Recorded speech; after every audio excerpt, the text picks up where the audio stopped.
Voltamos com o nosso papo direto, estamos falando com o reitor do Santuário do Rossio, Padre Dirson Gonçalves.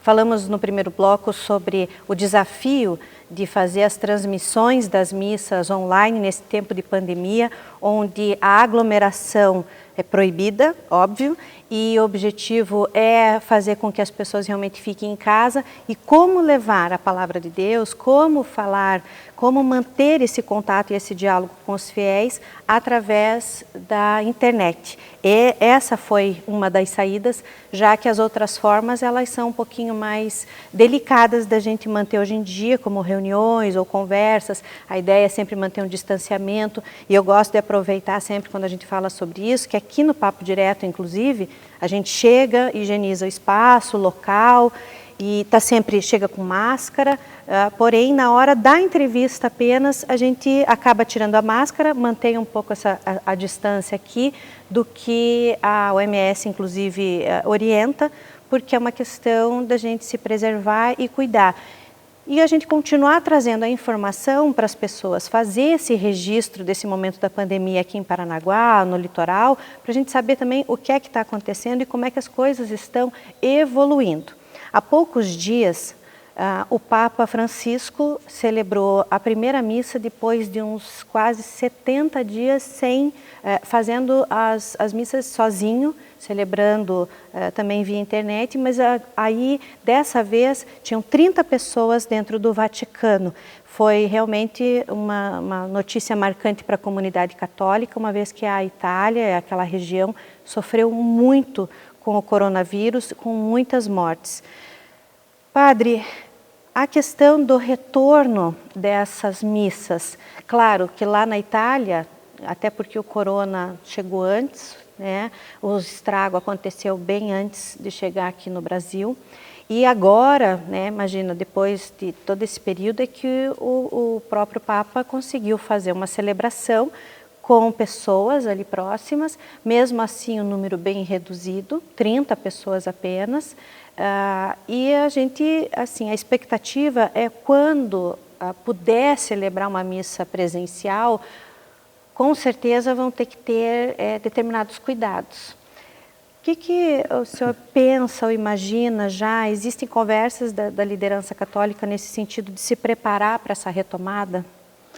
Então, quando se fala assim, quando vai voltar ao normal, aquele normal não vai existir mais, né? Eu acho que até a gente conversava em casa ontem sobre isso, existe o antes do coronavírus e o depois do coronavírus.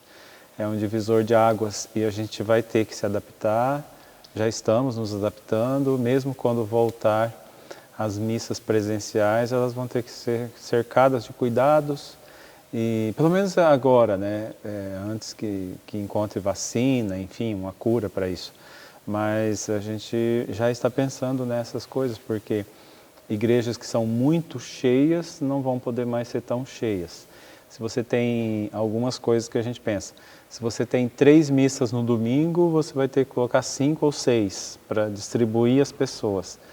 As pessoas vão ter que ter essa consciência de que não podem fazer aglomeração. Então, vai ser uma reeducação que parte da igreja com a iluminação da ciência, mas que tem que chegar aos fiéis, né? Vai ser um novo momento. É verdade. Essa situação, até em algumas igrejas da Europa, quando foi a possibilidade de abrir, até a questão na entrega da hóstia, né, como tem acontecido até em alguns restaurantes e outros, tem adotado um vidro, um plástico, alguma coisa, justamente para evitar essa questão do contato. E ajudar, né, principalmente porque, por exemplo, todo mundo já viu uma missa, o padre está na frente e geralmente é ele quem tem o maior contato com um grande número de pessoas ali, né? Então é uma questão até de proteger e realmente, como você disse, a conscientização e entendimento por parte dos fiéis daquilo que vai precisar ser feito. É uma catequese de novos procedimentos e que vai exigir de todo mundo uma adaptação, né? Uma compreensão. Não pode ter assim, não, isso é bobeira. Não, todo mundo vai ter que seguir esse novo protocolo, inclusive das celebrações, né? Comenta para a gente um pouquinho agora, mudando aqui o assunto com relação à campanha, que foi uma iniciativa das comunidades católica e evangélica, junto com as rádios locais, para a arrecadação de alimentos para famílias em situação de vulnerabilidade. Como é que foi essa iniciativa? Explica para a gente como é que foi, depois eu vou questionando aqui até como é que está sendo feita a questão da entrega, se já foi feita alguma coisa, como é que está? Toda essa situação do coronavírus trouxe muitos desafios, mas também trouxe muitas coisas positivas, sabia? Foi. Porque uniu mais as pessoas. Você veja, nós aqui em Paranaguá temos 5 grandes rádios FM. Elas são, no normal, concorrentes. Exato. Agora elas se uniram às 5, eu fui na primeira reunião, estavam representantes das 5, eu, e a gente começou a sonhar esse projeto. E todas assim, dialogando e fazendo juntos. Depois tivemos uma ideia, mas espera aí, a cidade não é feita só de católicos, tem muitos evangélicos, vamos chamar então as igrejas evangélicas. Chamamos então o presidente da MEP, né? Isso. E foi muito boa a presença dele, ele é um homem muito tranquilo no diálogo, assim, foi muito interessante. Segunda reunião, estava eu representando a Igreja Católica, ele representando as igrejas evangélicas e as 5 rádios. Então veja que eu achei uma coisa maravilhosa essa união, a gravação dos spots para anunciar, os locutores de todas elas no mesmo spot. E a gente, eu e o pastor, gravando as chamadas também juntos. Foi assim que nasceu isso e eu acho que, acredito, né, que foi uma iniciativa muito bonita, porque a partir dessa unidade a gente conseguiu atingir toda a cidade, né? Porque na cidade ou são católicos ou são evangélicos, então a gente atingiu todo mundo. E todo mundo ouve rádio, ou se não ouve a A, ouve a B, a C, a D. Exato. Então a gente conseguiu, foi uma ação assim que eu acredito que foi até um sinal divino para a gente fazer isso. Com certeza. E a arrecadação, como é que ela está acontecendo? As Então, pessoas podem continuar contribuindo, como é que está? Na verdade, as pessoas devem, você que nos ouve, nos assiste agora, a gente precisa muito, porque o Santuário do Rossio já atendia no normal, assim, 50 famílias aproximadamente, todos os meses, que são cadastradas, são assistidas e tudo mais. Com essa questão do isolamento, os necessitados triplicaram, porque houve um novo grupo de necessitados que apareceu. E a gente lá, por exemplo, quando começou essa campanha, a gente abriu as inscrições para cestas, chegamos a 200 inscrições, só nós, porque a gente organizou assim, cada região da cidade tem uma igreja católica e uma evangélica para captar as doações. E aquela igreja também é um polo de distribuição desses alimentos. Então, o Rossio é um deles, um dos pontos. E a gente, graças a Deus, teve uma boa resposta. Fizemos assim, como a intenção é distribuir em 3 meses seguidos, né? Abril, maio e junho. Então, no abril, a gente reuniu essas 200 pessoas, não juntos, né? A gente fez uma escala e conseguimos atender todas.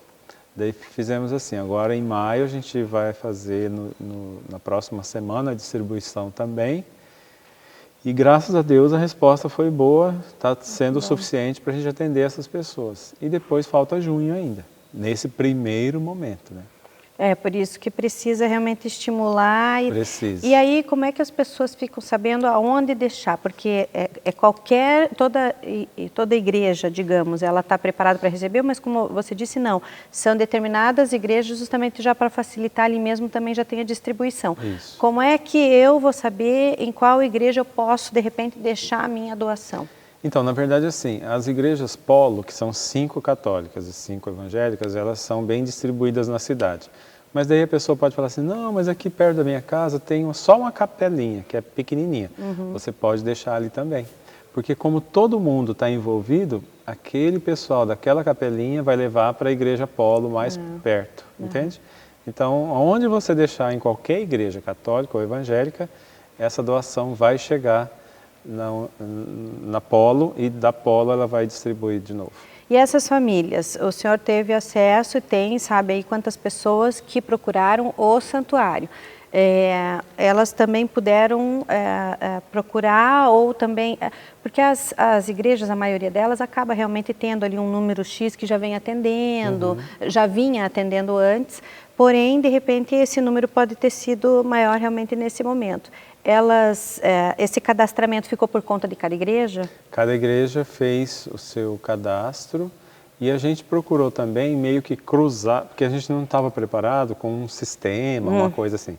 Mas do nosso jeito a gente tentou cruzar as informações para evitar, porque a gente sabe que existe, né? Às vezes a pessoa vai pegar aqui, vai pegar na outra igreja, mas a gente tentou fazer esse controle para ver... Para organizar e atender o maior número de pessoas mesmo, né? Que precisa de fato, né? Isso. Mas uma coisa muito interessante assim é o número de pessoas em cada família necessitada.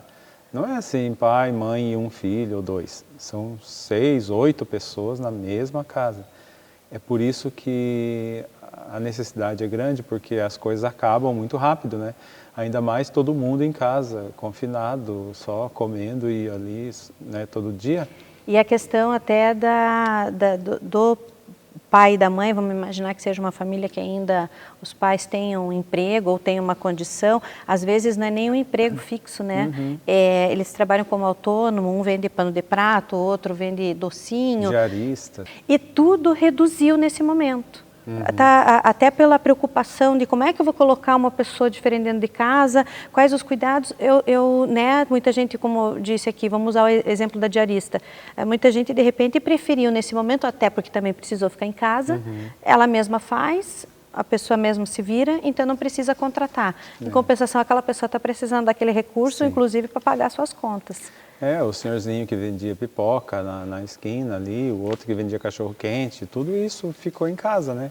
E sem essa entradinha que tinha todos os dias, a necessidade começou a aparecer. Por isso que eu disse, né, surgiram os novos necessitados. Verdade. Chegou a acompanhar a primeira entrega? Acompanhei de perto. Como é que foi o retorno? Foi muito bom, assim, você perceber a alegria da pessoa. Geralmente vinham os cabeças da casa, né? O pai ou a mãe. Até é meio emocionante, assim, eles falam, ai, graças a Deus tenho o que comer nos próximos dias. Mas você sabe também que aquilo acaba rápido, né? Depois tem que ter outra remessa e assim vai. Mas foi muito bonito entregar, as pessoas muito agradecidas por essa campanha, por esse gesto, né, das igrejas, das rádios. Foi uma ação, está sendo uma ação muito boa. Como é que você avalia, então, toda essa campanha, inclusive com essa união mesmo, como destacou, desses segmentos, né, para poder ajudar? Porque realmente a pandemia está provocando, se tem, como a gente já disse, problemas, inclusive até emocionais, né? Mas também tem quando o pessoal para pensar na solução, também tem muita coisa boa para a gente contar. Sim. Quando a gente estava dando entrevista, o pastor e eu, a moça perguntou como que a gente via um padre e um pastor juntos fazendo uma ação. Eu falei assim, olha, aqui no meio de nós dois tem Jesus Cristo. Ele segue de um jeito na igreja dele, eu sigo de outro jeito na minha igreja, mas seguimos a mesma pessoa. E essa pessoa pede que a gente seja solidário uns com os outros, que a gente olhe a necessidade, principalmente dos mais pobres, dos mais necessitados. Então, agora não é momento de construir um muro aqui, mas é de construir uma ponte entre nós, uma coisa que nos une, que faz a gente ficar mais forte ainda, para a gente ajudar aqueles que mais precisam. E eu acredito muito nisso, né? A igreja é só uma forma diferente de seguir a mesma pessoa que é Jesus Cristo, e a gente aprendeu com ele que a gente precisa amar, perdoar, ser solidário, ser fraterno, enfim, viver aqueles valores que ele ensinou, né? Aí a gente realmente está fazendo aquilo que Jesus queria mesmo, né? De pensar no outro, de respeitar o outro e, se possível, caminhar juntos, melhor ainda. Exato.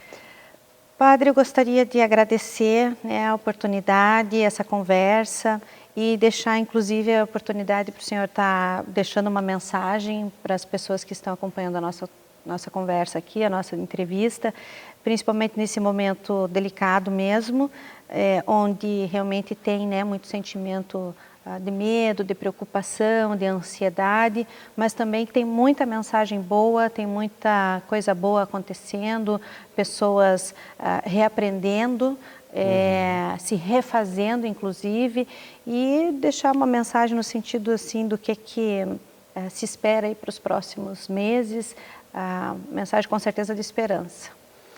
Então, eu queria aproveitar, né, para fazer 2 comentários. O primeiro, agradecer a você, toda a sua equipe, né, por esse espaço, parabenizar pelo trabalho. Eu acho que é uma coisa nova na cidade e vai fazer muito bem para todo mundo.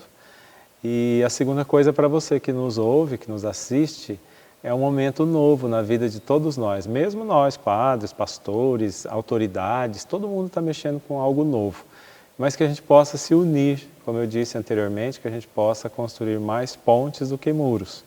Que a gente possa se unir, cada um fazendo a sua parte, e principalmente, além da solidariedade material, que a gente seja mais fraterno, que a gente ajude o outro. Você não pode ir na casa do outro, mas você pode mandar uma mensagem de WhatsApp. Oi, como você está? Você está bem? Vamos aí, fique firme. Esse gesto de apoio, de esperança, de motivação, todo mundo pode fazer. E você pode também. Então, juntos, a gente vai vencer isso facilmente, né? Uns ajudando os outros, logo a gente passa por tudo e tudo volta, não ao normal que era antes, mas de um outro jeito que vai ser também feliz, com certeza. Tivemos que nos adaptar às coisas que nós vivemos hoje, e quando eu digo hoje, assim, até um pouquinho antes da pandemia. Muita coisa com certeza foi se renovando e aconteceu, e a gente se adaptou. Agora, com a pandemia, a gente teve que se adaptar com algumas outras coisas, e realmente mais para frente serão outras, mas com certeza o objetivo é que a gente possa... Se tem uma coisa que... a questão do uso da máscara, o fato de você às vezes não ir fazer a visita a alguém que possa estar acamado e tudo mais, eles são, acabam hoje, mudou um pouquinho, mas elas são demonstrações de amor. Sim. Dentro daquilo até que o senhor falou aqui de Jesus, o que é que ele pede, né? A gente tomar esse cuidado com o outro, pensar no outro. Então, fica a mensagem do pastor Dirson aqui, e gostaríamos de lembrar também que o Papo Direto você pode acompanhar pelo site da Prefeitura, no www.paranaguá.pr.gov.br, clicando ali no banner Cidade Educadora, você vai poder ter acesso a assistir online, pode também acompanhar todos os programas já gravados e que constam no arquivo do YouTube, e também aqui no canal 7.2 na programação então da TV Cidade Educadora. Padre, mais uma vez, muito obrigado pela sua conversa aqui, a gente tem a oportunidade de manter esse papo e esclarecer muita coisa para a comunidade também. E a gente termina o nosso bloco aqui, a gente volta daqui a pouquinho com mais informações. Fique ligado.